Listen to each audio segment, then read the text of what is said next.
भगवान श्री कृष्ण भी जब विवाह किए तो युद्ध ही किए। मैया रुक्मिणी के साथ जब उनका विवाह हुआ तो सुखदेव जी महाराज उषा अनिरुद्ध की कथा प्रारंभ करते हुए कहते हैं, बाणस्य तनयां उषाम् उपजे मे यदोत्तमः तत्र युद्धमभूत् घोरं हरिशंकरयोर्महत्।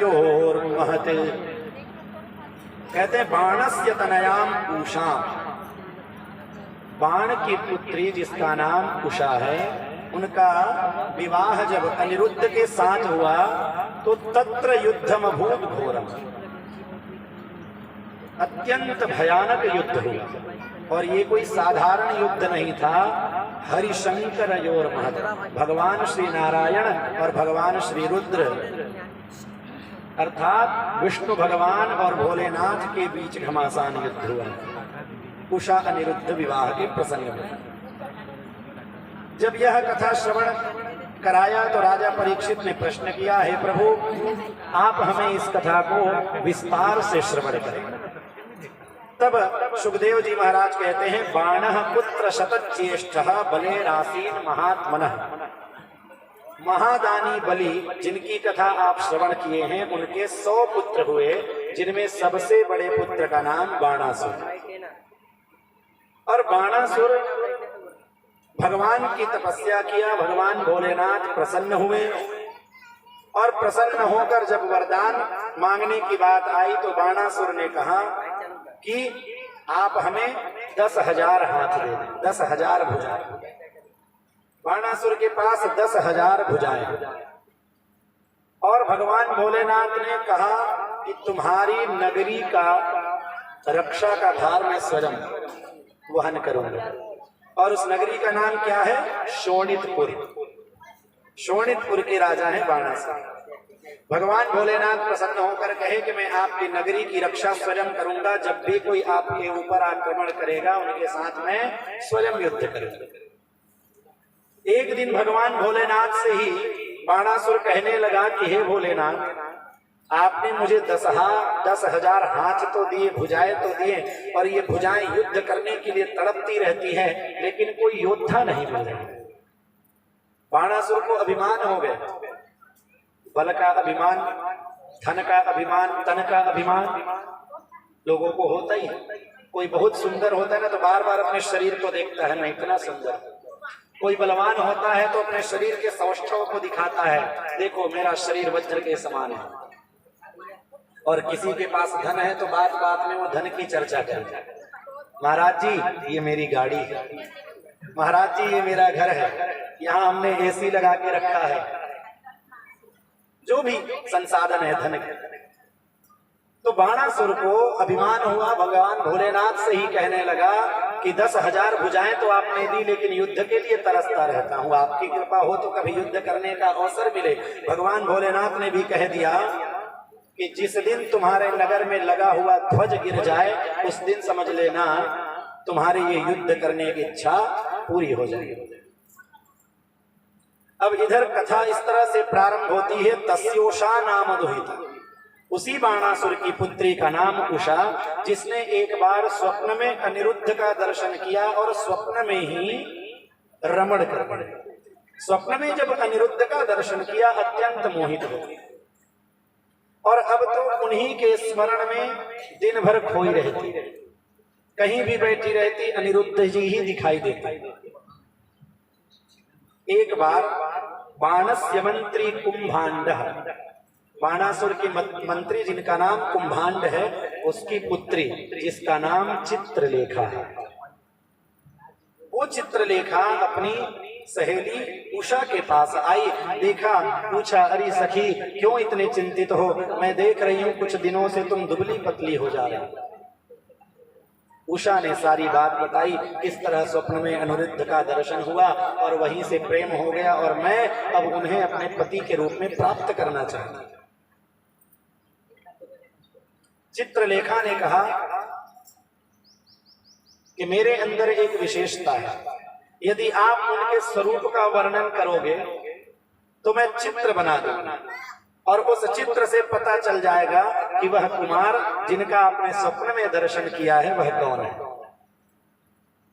तो क्रमशः स्वरूप का वर्णन किया। सर्वप्रथम चित्रलेखा ने भगवान श्री कृष्ण की प्रतिमा बनाई, चित्र बनाई। उषा ने कहा ये नहीं है। फिर प्रद्युम्न की चित्र बनाई और उसके बाद जब अनिरुद्ध का चित्रण किया गया तो लज्जा से अपने दोनों नीचे आंखों को करते हुए उषा कहती है कि यही है जिनका मैंने स्वप्न में दर्शन किया था। चित्रलेखा ने कहा कोई बात नहीं, अभी हम अपनी माया का प्रयोग करके अनिरुद्ध को ले आते हैं और आप लोग आराम से छुप कर रहना। चित्रलेखा द्वारिका में गई है, लेकिन द्वारिका की रक्षा करने के लिए सुदर्शन चक्र नियुक्त है।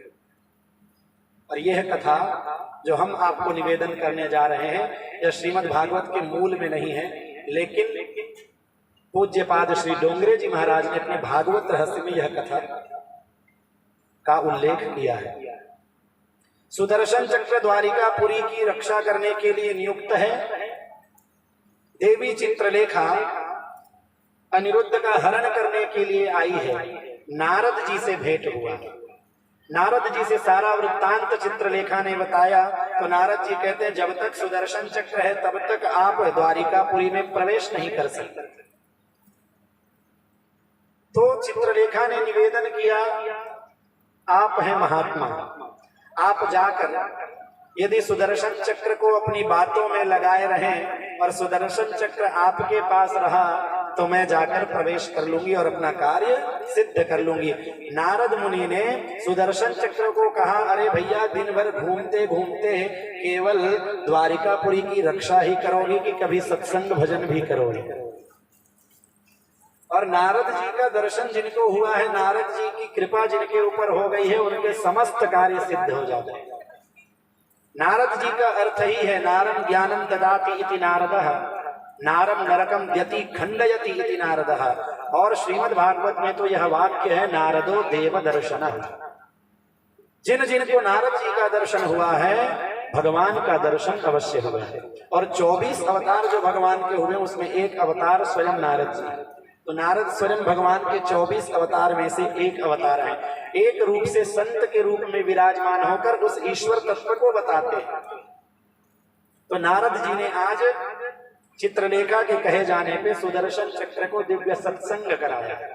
और सत्संग जब चल रही थी उसी समय चित्रलेखा ने अनिरुद्ध का हरण करके उषा के पास ले गई। अब अनिरुद्ध और उषा बड़े प्रेम से निवास कर रहे हैं।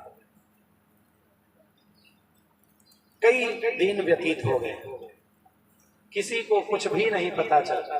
दोनों लोग छुपकर निवास कर रहे हैं। एक दिन द्यूत क्रीड़ा इत्यादि कर रहे थे, उसी समय जोर से किसी पुरुष के हंसने की आवाज बाण के जो कुंभांड इत्यादि मंत्री हैं उनको सुनाई दिया। मन में विचार किया कि यहाँ तो केवल कन्याएं रहती है, किसी पुरुष के हंसने की आवाज। जाकर बाणासुर को जब बताया है तो बाणासुर ने अनिरुद्ध को बंदी बना लिया। नारद जी पुनः पहुंचे भगवान श्री द्वारिकाधीश के पास। इधर जब देखे कि 4 महीने हो गए हैं अनिरुद्ध जी का कोई पता नहीं, नारद जी आए तो भगवान श्री कृष्ण ने उनसे पूछा कि मेरा प्रपौत्र अनिरुद्ध कहीं दिखाई नहीं देता है। तो नारद जी ने बता दिया कि बाणासुर ने आपके प्रपौत्र को बंदी बना लिया। भगवान श्री कृष्ण 12 अक्षौहिणी सेना को लेकर शोणितपुर पर युद्ध करने के लिए चढ़ाई कर दी। अब इधर जैसे कि भोलेनाथ ने बाणासुर को वचन दिया है कि जब भी कोई तुम्हारे इस नगरी पे आक्रमण करेगा मैं स्वयं उसकी रक्षा करने के लिए आ जाऊंगा। 12 अक्षौहिणी सेना लेकर भगवान श्री नारायण जब युद्ध करने के लिए आए हैं तो भोलेनाथ भी अपने नंदी इत्यादि गणों के लेकर भगवान श्री नारायण से दिव्य युद्ध कर रहे हैं। कहते हैं श्री कृष्ण ने जब ब्रह्मास्त्र का प्रयोग किया है उसके बाद वायुव्यास्त्र के लिए पर्वतास्त्र, जब एक कोई अस्त्र भगवान भोलेनाथ छोड़ते तो उनका शमन करने के लिए श्री विष्णु भी इधर से भगवान श्री कृष्ण भी छोड़ते। अग्नि बाण के लिए पर्जन्य बाण का प्रयोग करते हैं। और अंत में शिव जी को मोहित करने के लिए जब शिव जी ने पशुपतास्त्र छोड़ा तो भगवान श्री नारायण ने भी नारायणास्त्र छोड़ दिया, नारायण रूपी अस्त्र छोड़ दिया। लेकिन जब देखे कि ये युद्ध विराम ही नहीं हो रहा है और भगवान श्रीहरि ने मन में विचार किया कि मैं कब तक भोलेनाथ के साथ युद्ध करूंगा, तो भोलेनाथ को जम्हाई आ जाए इसके लिए श्री नारायण ने जृंभणास्त्र का प्रयोग कर दिया। उसके बाद तो भोलेनाथ जम्हाइयां लेते हुए चुपचाप बैठ गए। इधर जब बाणासुर को पता चला कि श्री कृष्ण युद्ध करने के लिए रथ में सवार होकर 12 अक्षौहिणी सेना लेकर चढ़ाई की है, तो अपने सेना के साथ भगवान श्री कृष्ण से युद्ध करने के लिए। और उससे पहले जब भगवान श्री नारायण और रुद्र में युद्ध हो रहा है, तो वैष्णव ज्वर और रुद्र ज्वर में दिव्य युद्ध हुआ। भगवान श्री